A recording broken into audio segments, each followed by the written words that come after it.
This event is part of an ongoing series in which we're speaking with institutions who are already implementing energy saving strategies. And we have 2 future events that I hope you'll keep an eye out for. On April 26th, we will be speaking with Karen Zucker of Zucker Art Conservation. And this is a private practice conservation studio specializing in paper in Oakland, California. And then ICON will be hosting an event in June in which Lorraine Finch, who I know is attending today, hi Lorraine, will be speaking with small museums in the UK. And if you missed our February event, that was the inaugural event of this series. We spoke with Colonial Williamsburg and the Shelburne Museums.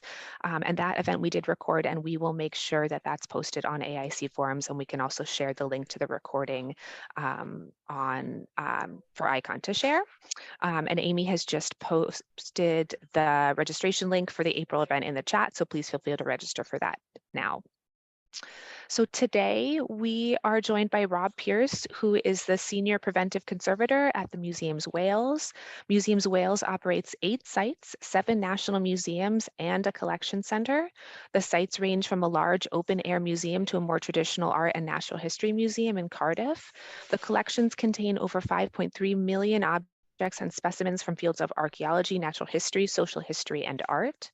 Rob started work at Museums Wales in September 2003 as the Agricultural and Crafts Conservator, and then became the Senior Preventive Conservator in August 2010. The job description for that role included 2 lines specifically aimed at increasing the sustainability of collections care, which I just really applaud and incredibly in awe of. I wish more institutions had it. And those lines are to participate on behalf of the museum in sector-wide initiatives to develop more sustainable approaches to environmental control, and to work with buildings and estates to develop more sustainable approaches to environmental control in line with sector-wide initiatives. So when he joined as Senior Preventive Conservator, he started working almost immediately towards introducing seasonal set points, and those were introduced at the National Museum Cardiff in September 2011. The first overnight shutdown took place in November 2013, also at the National Museums of Cardiff. So Rob, thank you so much for joining us today. We're going to start off with a few questions, and then, as I said, we'll have about 15 minutes or so for audience questions. So I mentioned a few strategies that you're already using at Museums Wales. Are there any other strategies that you are implementing, or what specific strategies are you using, and why did those particular strategies make sense for your institutions? Yeah, hi Kate, hi everyone. Yeah, we got a few others that we've tried. We use conservation heating control. We turn stuff off. I've turned a lot of stuff off actually over the years, and we've introduced new technology, new low energy technology in the form of LED lighting and ultrasonic humidifiers. And we mix and match with all that. Nothing's applied across the board. What did they stretch make sense? So, as you just said, yeah, it's always been a part of my brief here is to reduce the energy we spend on maintaining the collections. And so we started off, I got straight onto that. I mean, it was one of the things that drew me to the job anyway. So one of the first things I did was start working on seasonally variable temperature set points, and that was I read a paper, and all of these sort of techniques have been written up, well, at least once, probably multiple times in the conservation journals and the like. And at the time, maybe there still is, I don't go to conferences quite so often now, but there was a lot of conferences on how you can reduce your energy in maintaining collections environments, and I went to quite a few over a short period of time. So all of these ideas came from attending conferences, reading journals, and that sort of things, and they all showed that you could do these things whilst maintaining a 40 to 60% humidity range and a temperature range, 18 to 24 degrees, something like that. Generally, we've applied these things when the opportunity arises. So I might say a little bit more about some of these strategies. The set points, that was that started with a paper on my desk on my first day at work with a highlight, a post-it note highlighting that particular article written by someone in the National Maritime Museum, I think. And that showed, oh yeah, good savings, and it seemed a pretty low risk place to start. You're not changing the overall temperature range that you're going to see in your gallery. Well, we weren't anyway, and and it seemed like, yeah, good savings could be made, good energy savings could be made for very little input. I underestimated the input, I must admit, on that particular one. I have a sort of naive approach towards IT and computing and things like that, and I just assumed that you would program in this information once, and oh yeah, there we go, that's it, that's set for years ahead. Never really worked like that. We had to my initial strategy was to change them little by little, month by month, but we had to I didn't, no one told me that this had to be all put in manually every month until Oh, a good few months in. So, and then it's like, oh, okay. so Yeah, I can that see this is a lot more work than I thought. Sorry about that. So that strategy has changed on and off over the years. But I think we are now finally getting to the point where that can actually be automated. So I don't know how many years later, but quite a few years later, we are automating that in the relatively near future. so that brings me a little bit to our next question, which is, what did you do to test the strategies that you were implementing, and what collections or spaces were they tested on first? Yes, well, the idea was to test the seasonally variable temperature set points, but we never did in the end. It was seen as such a low risk, and a testing period would have to cover at least 6 months to cover winter and summer. And really, the mood was to just get on and start saving energy, and certainly no regrets there. Yeah. The overnight shutdowns, which can really save a lot of energy because you potentially everything's off for potentially 12 hours a day. We just started those on just one air handling unit at a time, and we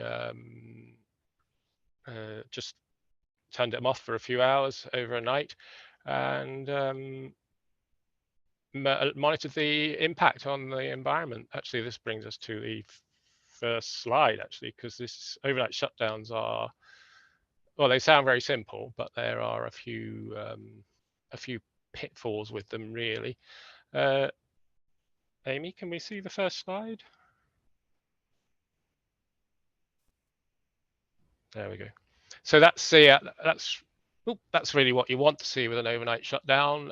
Really no evidence of it in your environmental data at all, or very little. You can see where it happens, but it's compared to the variation within the data in general, you would never see that in a million years. But if you go to the next slide, Amy, then you'll see something slightly different story anyway.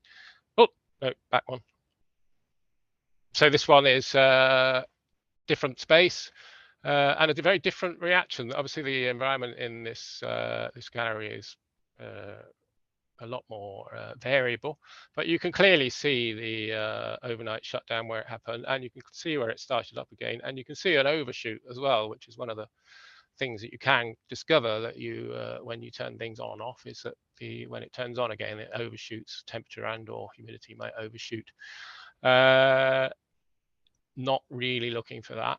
And if we go to the next slide, you can see, so this is the ceiling of the gallery, and that for the graph that we've just seen. But so it looks all complete and intact and everything, but if we go to the next slide, it's not so easy to see, but somewhere near the middle towards the bottom, you can see a bright white area, and that's the light from the gallery shining through the hole in the ceiling. So the gallery ceiling was not not a seal against the space above. And of course, all the air from the gallery that you're hoping is going to stay in there and keep conditions stable throughout the night, just wafted up into the plant room above. And so you can learn a lot from overnight shutdowns about stuck sort of fresh air dampers and the construction of the building and things like that, which you weren't necessarily going to find out otherwise. And once you've done one, you don't have to do it again. That's the thing about overnight shutdowns. You just, right, we're not going to turn that one off again until we resolve those problems. So it's not, oh, we're just going to turn everything off at once and there we go, that's it. You have to approach these things cautiously and be prepared to take a step back every now and again. Well, quite often actually, but certainly with this sort of thing. I would imagine that as you are doing the shutdowns and discovering things about your collection spaces, such as you've mentioned here, there are a lot of colleagues that you are working with. Can you talk a little bit about like which relationships or which colleagues, both within your own institution and then outside, were most helpful for you in getting these changes started? Yes, absolutely. The one thing that I couldn't do any of this without is a very good working relationship with our facilities manager, building services manager. They have lots of names, but the person and the teams that are looking after these, the equipment that controls these environments, you absolutely have to have a good working relationship with them. Communication needs to be clear, but that can be tricky at some times because the way they sort of approach these things from a different angle, and they won't. And the idea of actually turning something off is almost an anathema to them. No, these things have been designed to go on and on and on, and you can. And some units are just designed to work 24/7 and just without alteration will not work, will not turn off on and off according to the room conditions, but you can get around those sort of things. But absolutely, you need to have that. You need to have regular meetings with these colleagues in these departments, and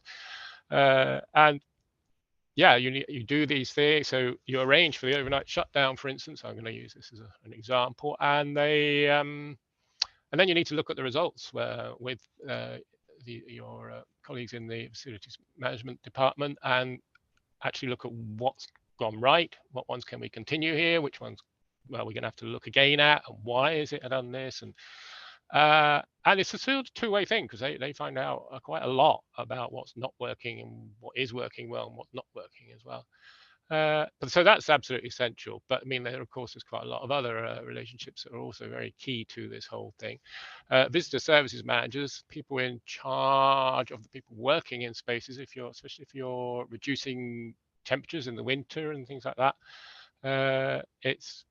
they need to know because they're the staff working in these spaces. If the gallery temperature's gone down in winter and it's 17, 18 degrees in there. We have galleries that are 16 degrees in winter. They're going to need another layer or two compared to what they were used to, when it was maintained at 20 degrees C all year round.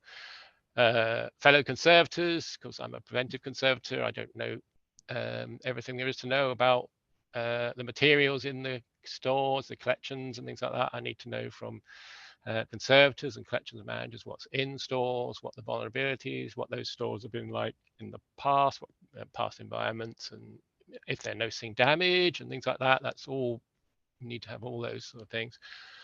And senior management, of course. If you are working to reduce energy, there needs to be a good buy-in from senior management. Well, it certainly helps a lot if senior management are on board with all this. Generally, Yeah. people are, because it saves energy and saves money, and of course energy isn't getting cheaper. No. So yeah, those are the key relationships, I think. No, that's really wonderful. You know, and I feel like that's a really great answer to our next question. But I'm curious what else you would say. You know, many in the audience today are likely hoping to implement changes at their own institutions. So, you know, aside from developing these really wonderful relationships with colleagues, what's something else that you would recommend to them to help get them started? Well, start simple. Really, turn one air handling unit off for a couple of hours and overnight, see what happens. You have to start simple, but you have to do a fair amount of research before even getting to that point. So you need to know, basically with overnight shutdowns, the more isolated from the external environment your space is, then the more chance that you're going to not notice it. If there are fresh air dampers stuck open and fans still running, so we thought we've shut down, but actually fans have been running when they shouldn't have been, and things like that. Fresh air dampers are stuck open, and you can end up with unexpected results that way. So keep it simple, be cautious. You don't need to be, I mean, being too cautious with overnight shutdowns can be, you won't learn much, because if the conditions outside are very similar to what they are inside, you're not going to learn if the fresh air dampers are open or not, because all it'll be doing is exchanging air with air of the same conditions, so nothing's going to change. But you need to be cautious, you need to think about it, do the research, and make sure get the permissions that you need, get everyone on board. But it's not difficult at all. The actual mechanics of doing it is actually quite simple, most of these things. Yeah, I mean, what is difficult is when you come to replace all your LED lighting or all your humidifiers. That's a different ball game entirely. But yeah. So was there anything else? No, that's really, I think Yeah, I that's think really that great be. advice. I think once you start, it'll become clear. Yes. Yeah, I think starting is It's sometimes the hardest part. It is, yeah, I think so, yeah. Of course, it wasn't that hard for me because it was part of my job description. But if it's not part of your job description and you're having to do this on top of something else, then not quite so easy. But Yes, I worth love that that was trying. written in there. Yes, absolutely. Can you tell us a little bit about the temperature and RH ranges that you aim for at Museums Wales in your controlled environments? You know, and any tips or techniques that you use for achieving these ranges? Yep. We generally, as I sort of might have indicated before, we generally aim for a 40 to 60% humidity range, and 16 to 24 degrees C temperature range.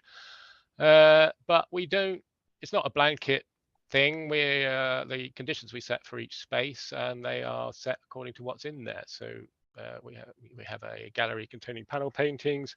We keep the humidity in there higher than we would do in general. So that's 45 to 65 humidity. And it might be less in, say, archives or something like that, where we might go 35, 55. And we don't always, sometimes, if it's ceramics or something, and something that's just not responsive to humidity and temperature, we might turn it off, or they'll be stored somewhere where there is no control. So there's a very wide range, and generally we achieve our aims, but not always. I mean, we have problems when, I don't know whether you've been to Wales, but we don't get 30 degrees C in Wales that often. Increasingly we do. Last year it was hot, very hot for a week. It's not extended periods of time, and if we do have 30 degrees C plus for a week, we do struggle to maintain that 24 degrees C top mark, especially where we have windows in a solar gains and a thing, and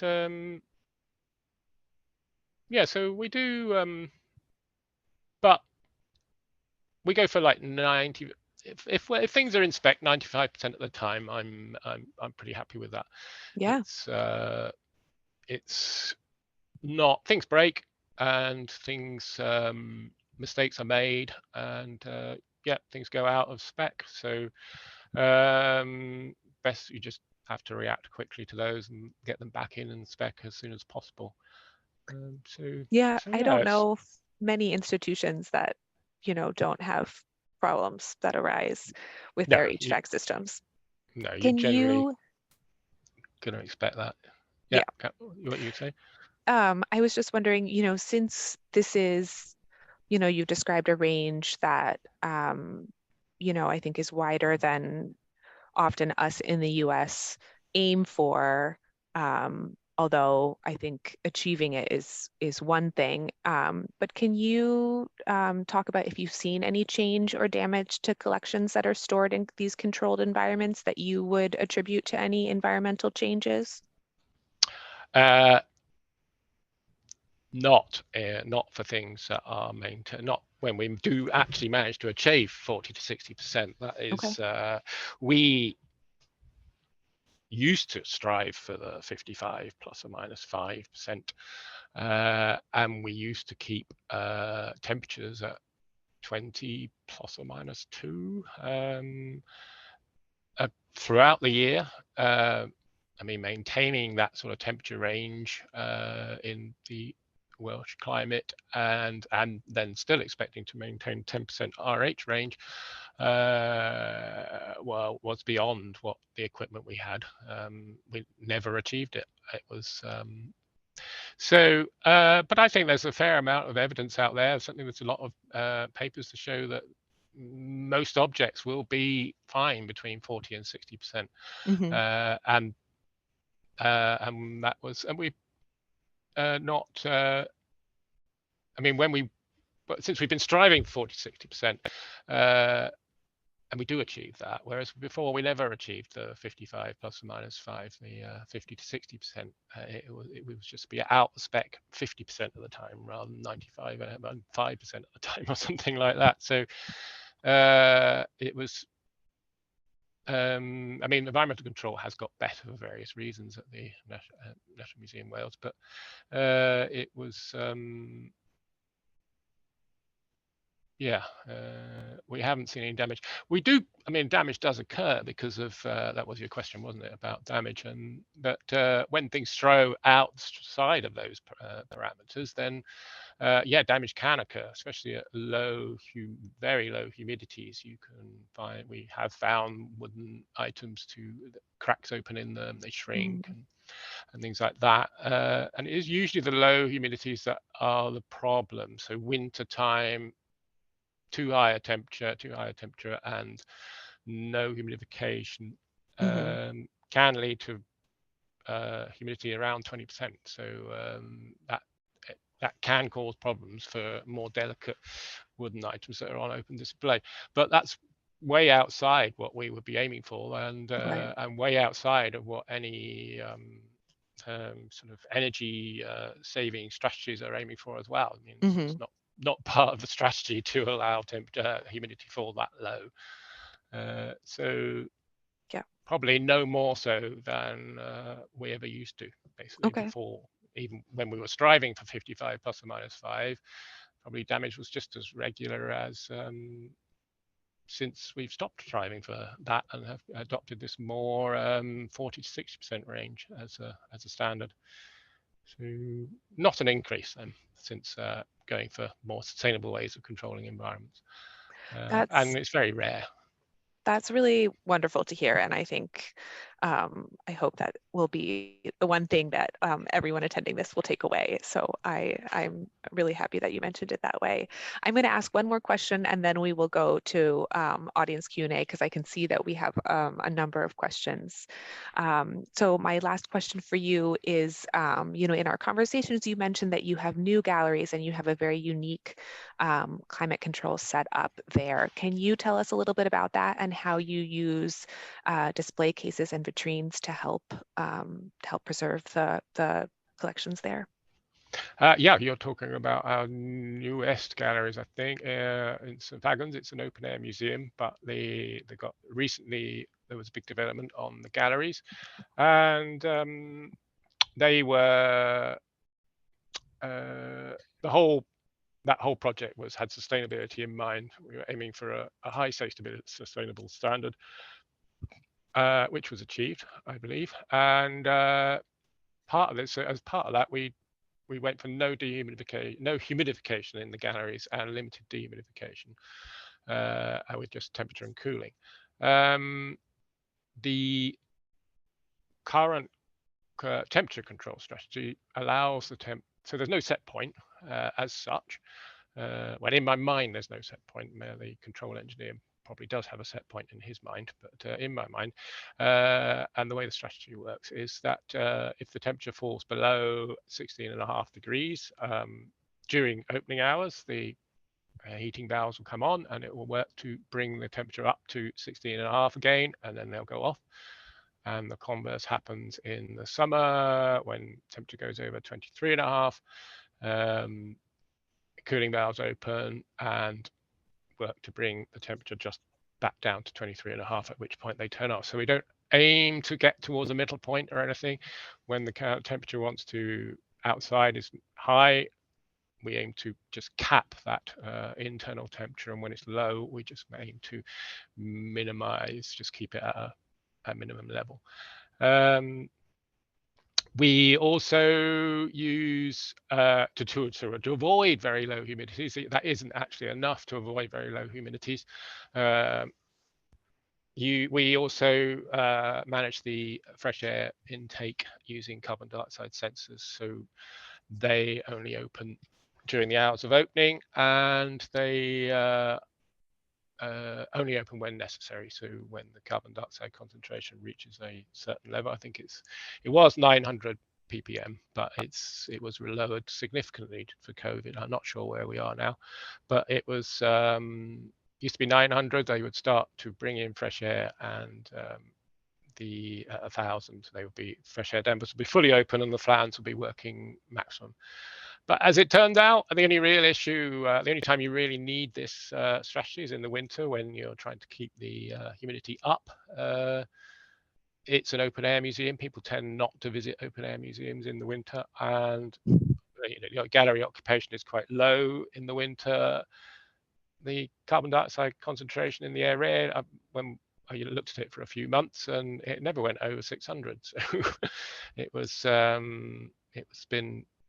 we've had a fair amount of success. We can see that the next slide now, I think, Amy, because I think this is where that one shows the environment in that. No, that's actually, it's not that one, but that is actually an uncontrolled store over 2 years, and the lines show 40 to 60%. So you can achieve this with no control whatsoever. If you look at the next slide, that's the gallery environment in one of the St Fagans galleries. A lot more spiky, but you can see the low humidities are avoided for the most part. It has gone down when we get the bit in November where it just goes down and down and down, and eventually gets to about just under 35. Was a long 3-week period of low 5 degrees or less outside, and yeah, it's you can't deal with that very easily, but that's pretty rare. We haven't seen that. That's this year. We haven't seen that in the last 2 years before that. And the high humidities, we're not too worried about, because that sort of just boosts. The galleries were all sort of fitted out with hydroscopic material, so wooden floors, wooden beams in the ceilings, hydroscopic wall cover render. And if we look at the next slide, we will see so this is from inside a case in the same gallery over the same period of time. Cases are absolutely amazing at buffering fairly less than favorable gallery environments, shall we say. And we do use them quite a lot in spaces that we know we're not going to be able to maintain a good environment, but we want to display something more sensitive than we would normally be able to. Put it in a case, Prosorb, silica gel, and that's the target environment there is 50 to 60%, and we've pretty much achieved that over that year. So and they are uniform. That's actually a refurbished case, so that was also another aspect of the sustainability of the of that project, is that we refurbished, reused, I can't remember the exact number, quite 20, 30 cases, and mixed them in with some of the new cases as well, and so that's, I think the new cases are, that's an air exchange of 0.5, but the new cases were an air exchange of 0.1, and you can see that sort of result with no silica gel at all in a case that's sealed that well. That's really wonderful. So yeah, that worked out very well. Took a That's little really while great. to get the conditions right there, but it, because people aren't used to setting that sort of thing up. You have in your mind how it's going to work, but the people getting that to the people that are setting up the controls can take a while. Yeah. Let's, just being aware of time, let's take some questions from the audience. And thank you so much. This has really just been incredible. I really love that you reused cases. I feel like I don't hear enough institutions talking about that, so I'm really happy that that's being done. There are a few questions just asking for more information about some of the references that you mentioned earlier on. Do you happen to know any of the titles or authors off the top of your head, or can you point those in the audience in the direction of where they could find some of that information?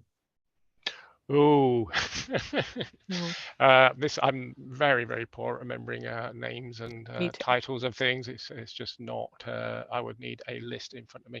I Okay. do vaguely remember their reference because I've referred to it before on a number of occasions for the seasonally variable set points, but it was a long time ago. But I Okay. think it's Amy O'Dwyer or something. It was National Maritime Museum. I think it was an Icon. One of the Icon magazines.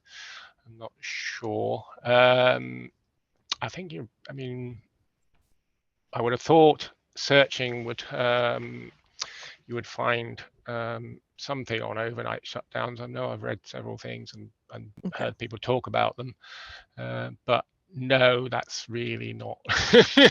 Okay. Unfortunately, I'm very, very poor at that kind of thing. Sorry. No, that's okay.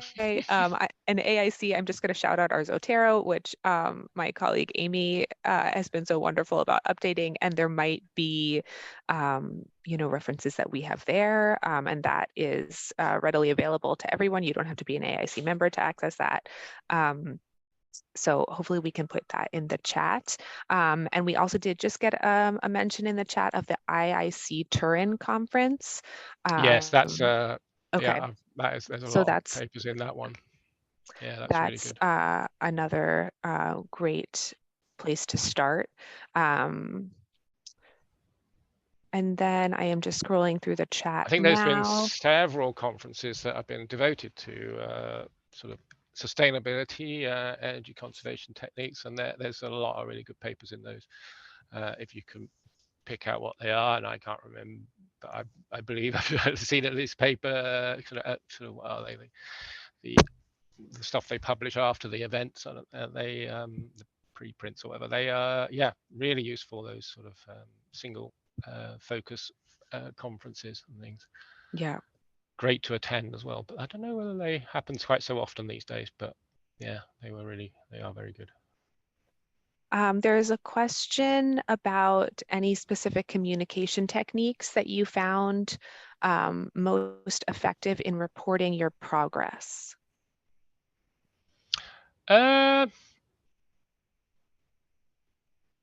no specific. The meetings I generally find are the what I use to report progress, discuss what needs to be done next, and that sort of thing. Face to face, well, yeah, used to be face to face, but not always these days. But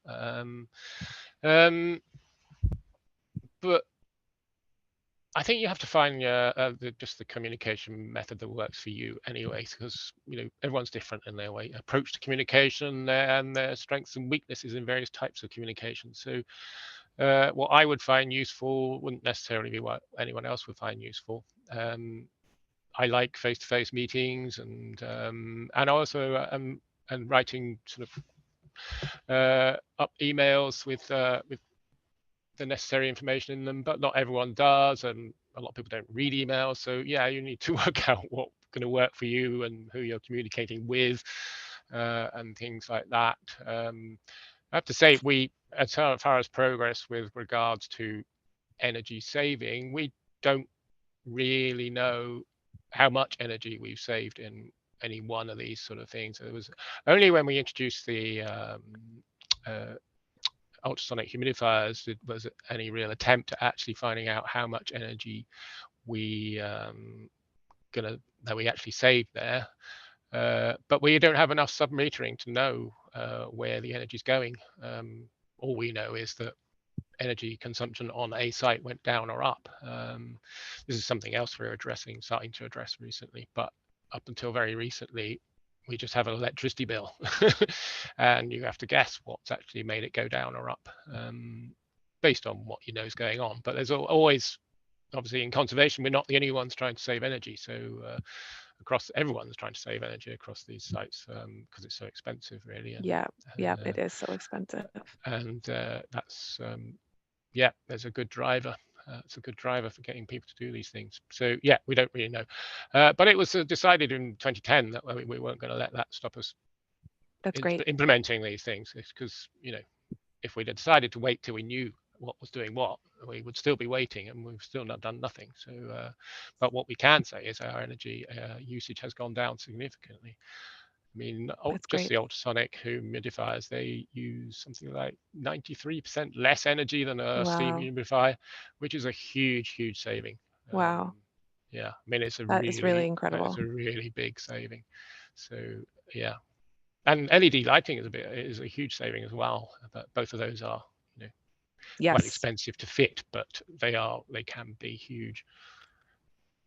Did you get any resistance to specifically to the overnight shutdowns or any of the techniques that you tried to implement? No, Okay. no, not really. No, I mean, we there's a strong sustainability agenda in Wales through the Welsh Government. It's one of their targets, and it's strongly supported by senior management, and pretty much everyone here understands the need to do this, and so it's generally 100% supported, and it's always 100% supported. There was some worries, I suppose, from principally the Conservators, but generally, when I after a talk and so some hard real facts, I suppose, about, well, this is actually what we do. I know in your mind we've been achieving 55 plus or minus 5 for the last 50 years, but actually, if you look at this data, you can clearly see we haven't. So once they see that, things weren't quite what they thought, it is no resistance. That's So it's wonderful. been very good. Yeah. We have a few questions just asking about the range that you allow for fluctuations within a 24-hour period of time. So can you elaborate a bit about if you try to limit, a fluctuation between 40 and 60 within 24 hours? Oh yeah, we don't see we wouldn't go from generally we wouldn't go from 40 to 60% in 24 hours. We try to limit the change to 10% in 24 hours, Okay. and about 4 degrees C. Things happen, and things do change quicker than you want them to. I mean, with the St. Agnes galleries, I spent a lot of time just slowing the reaction times down of the plant. I mean, that was key to actually achieving what we got there. because generally things the plant overreacts. It's sort of it's designed that way, but it's not designed with objects and gallery conditions in mind. So if it's taking you from 40 to 60% in 24 hours, yeah, it needs to be addressed, and it can be addressed. There are things you can do with the settings on the air handling units to address that. Nature tends not to send it that way, especially when it's sort of buffered by your internal, by the walls and ceilings and things like that. But machinery does, so, or can do. So it's quite often you can adjust those settings, which is, yeah, as I said, has been a big focus. That's great. Yeah. You mentioned ultrasonic humidification or dehumidification. Can you expand on that for the audience who might not Ultrasonic be familiar? humidification, yes, that is I think it's a relatively new technology. It's been around for a while, but I don't know what the uptake has been. But as I said, the headline figure is that there's a huge energy saving to be made. Um, and the way they work is they use a high frequency electrical signal to cause a plate to vibrate within the water, which something happens. Anyway, it throws out tiny 1 micron droplets from the water surface, which then evaporate into the airstream really quickly to produce this water vapor. Because you're not heating anything, there's no heating elements, so you're not using that huge amount of energy to get the water to evaporate, to boil off. It is so much more energy efficient, and they got quite a lot less, because they don't have elements that they don't burn out, they don't sort of don't get lime scale or anything like that. It's a fraction of the maintenance costs as well, I believe. I think the maintenance costs were estimated to go from 11,000 a year to 2,000 a year, and we replaced 53 steam humidifiers, I think, with about 61 the ultrasonic humidifiers, and yeah, and the energy saving was huge on top of that. I can't remember the exact figures now. I've got them here, but I'm completely lost in my notes. So, but yeah, it's worth investigating. It's not the kind of thing you're going to do just for the sake of it. But the steam humidifiers we were replacing were 40 years old, so they were a little bit past their best, shall we say. And something had to be done, and replacing like from like would have been crazy when you got that option. No, that's a really excellent point. Yeah. It is 11:45 right now. Do you have time for one more question? I do, yes. Yes, Okay. absolutely. Okay. So this will be our last question, and I think it's a good one because many of us do work in institutions that are historic buildings. So if any of your institutions are in historic buildings, did you study how the building would be impacted by any of the energy saving strategies, so by overnight shutdowns, seasonal set points, and have you had to prioritize the wellness of the collection over the historic building? The a lot of our buildings are historic buildings, and there are the open air museum there's a castle there, and which is wasn't moved, but there are many historic buildings that were moved from around Wales to there. The maintaining, so we tend not to use, so we use HVAC in the museum, the art gallery and museum, but they've been installed many years ago, and widening, we didn't really widen the parameters. I mean, we never achieved 55 plus or minus 5, so nothing changed that much, other than we became more successful with our aims, because our aims were just made more realistic. It is certainly something I know. So we do have stores in attics in the castle, and that is there is a need to stop condensation occurring in the building and things like that, but that can still be done without full HVAC without it. I mean, if you use conservation heat, I believe if you use conservation heating as a method of humidity control in an historic building, which is what National Trust do and what we do in a lot of the re-erected historic buildings and in the castle, is to use conservation heating, which is sort of, it's less energy than you would do if you, so the alternative there, and what we used to do, is just heat all winter, but you end up heating when you don't need to, whereas conservation heating, basically it's a humidistat attached to a heater, and the heating only comes on when the humidity demands it reaches a certain point, and then that drives the humidity down again. So it can be done, is the short answer. Yeah, it can be done without, but you do have to be mindful in a historic building of the building fabric itself as well. But if you're working with facilities managers and others where that sort of thing is their expertise, then hopefully they would flag things up if you were trying to do something that was going to damage the fabric of the building. Certainly I have those that sort of expertise to flag things up to me as well. So yeah, it can be done. I mean, yeah, you have to apply these principles where you can. It's not something you can apply across the board, any of it. It's nothing that you can apply completely across the board. You have to apply it where you can, and in some instances it's just not going to work, but in many instances you can, like for instance, you can turn everything off in some places, and you still maintain your environment. But until you try it, you don't really know. So yeah, I would say just try it. I love that. I love that as a place to end. So Rob, thank you so very much for joining us today and sharing all of your experience about the strategies that you have been using at Museums Wales. And I really want to thank you all for coming. I apologize that we didn't get to all of the questions in the chat.